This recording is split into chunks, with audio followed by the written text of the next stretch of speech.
This is Thames from London. At 10:30, the first of a new series, Thames Report. But now the news at 10 with Alistair Burnett and Reginald Bosanquet.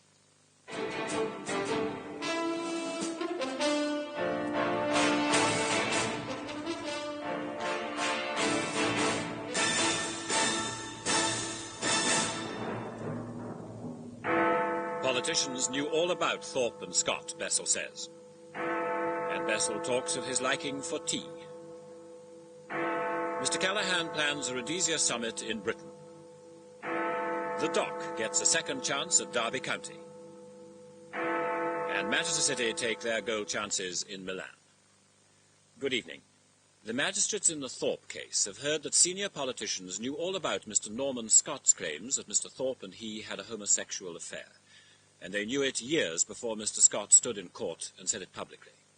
Mr. Peter Bessel told the magistrates at Minehead that Liberal, Labour and Conservative politicians heard the story by the early 1970s. They included, he said, Mr. David Steele, Mr. Reginald Maudling, Mr. David Ennals and Mr. George Thomas, now the Speaker of the Commons. Mr. Thorpe and three other men, Mr. David Holmes, a former Deputy Treasurer of the Liberal Party, Mr. George Deakin and Mr. John Le Mesurier, are charged with plotting to kill Mr. Scott. Mr. Thorpe is also accused of incitement to murder. They all deny the charges. Desmond Hamill was in court for Mr. Bessel's latest evidence. Well, by this afternoon, the verbal contest between Peter Bessel in the witness box and Sir David Napley, Jeremy Thorpe's lawyer, had ended.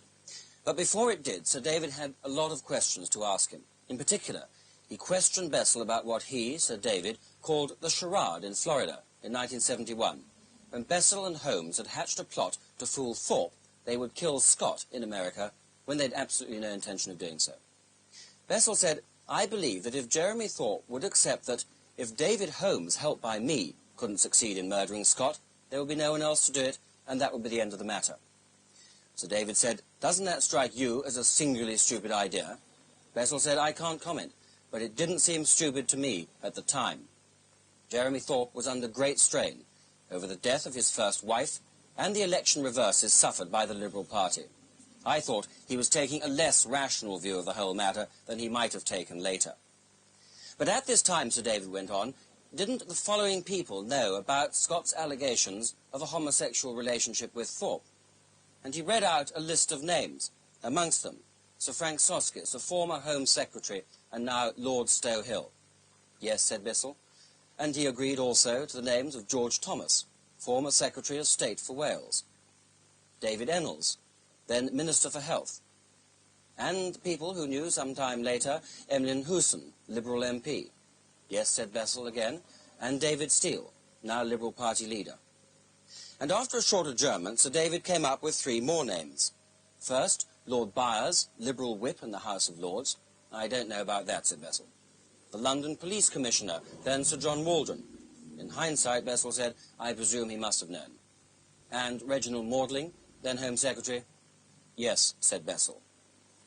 Well, under further cross-examination, Sir David suggested that Bessel's whole evidence in court was in revenge for an article in the Sunday Times entitled The Lies of Norman Scott by Jeremy Thorpe.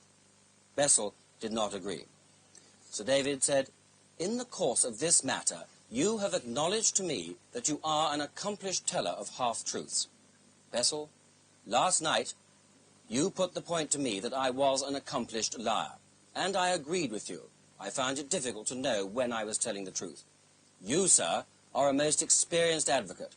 I had overlooked at that point to add that in this court I am under oath, and what I have said here is the truth, as your client is well aware. Sir David sat down. Peter Bessel had been in the witness box for 3.5 days. Desmond Hamill, News at 10, the Magistrates' Court in Minehead. The committal hearing continues tomorrow with evidence from Mr. Jack Haywood. Yesterday, Mr. Bessel claimed in court that he and Mr. Thorpe had planned to swindle Mr. Haywood out of £250,000. Mr. Haywood is a millionaire who has donated large sums to the Liberal Party. This is the first film of him since he arrived for the hearing. He's a well-known philanthropist who bought Lundy Island for the nation. He lives in the Bahamas, but he has a home in Sussex as well.